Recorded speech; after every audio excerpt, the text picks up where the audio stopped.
In the rugged valley of Elah, where golden hills stretch wide under a blazing sun, war casts a deep, heavy shadow across the land. Young David, a shepherd boy from the quiet village of Bethlehem, tends his father's flock with care. His hands toughened by years of wielding a staff and sling, the youngest of 8 sons. He spends long days alone, singing to the sheep, his voice echoing over the fields, dreaming of a purpose greater than the pastures. His brothers, Eliab, Abinadab, Shammah, and the others, march proudly with Israel's army, leaving David behind to guard the lambs from wolves and thieves. One crisp morning, as dawn breaks over the hills, a messenger gallops into the camp. His horse panting, King Saul calls desperately for aid against the mighty Philistines.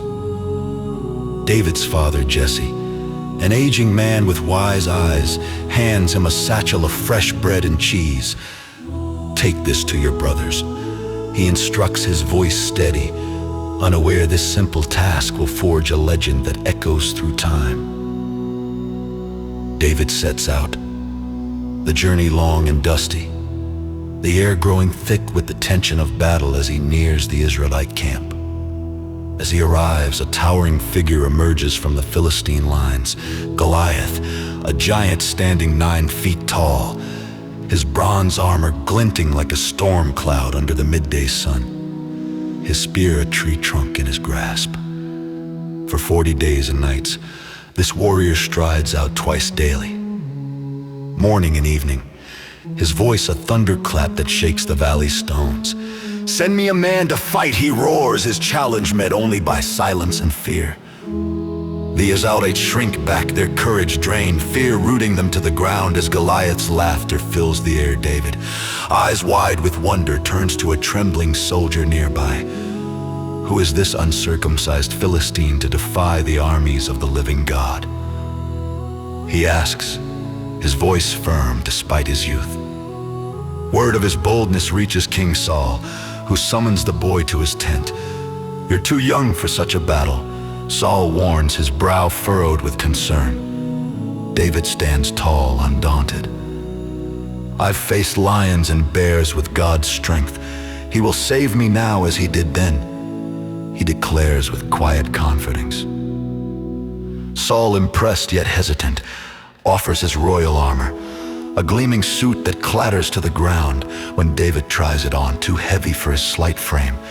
He shakes his head, refusing it, and instead picks up his simple sling, selecting 5 smooth stones from the brook's clear waters, each one a symbol of his faith.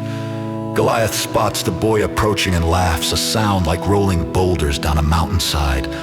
"Am I a dog that you come with sticks?" he sneers, raising his massive sword with a glint of scorn. David steps onto the open battlefield, his heart steady as a rock. "You come with sword and spear, but I come in the name of the Lord of hosts, the God of Israel." He calls out, his voice cutting through the tension. The giant charges, the earth trembling under his massive weight, but David runs to meet him, his sling whirling with focused purpose. With a single perfect throw, 1 stone flies, striking Goliath's forehead with a resounding crack.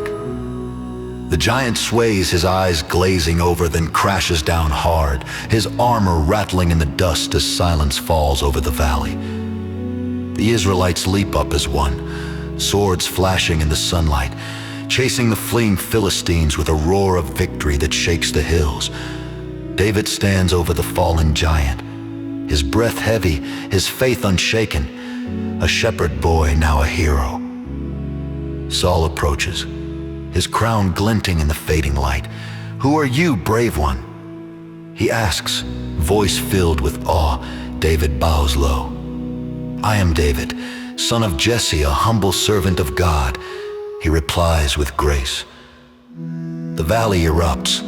Women dance with tambourines, their skirts swirling. Men shout praises to the heavens, the air alive with joy and celebration.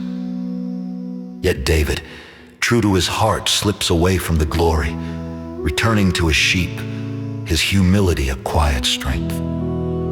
Weeks turn to months, and songs of David's triumph echo through the villages of Israel. Saul watches him with grow.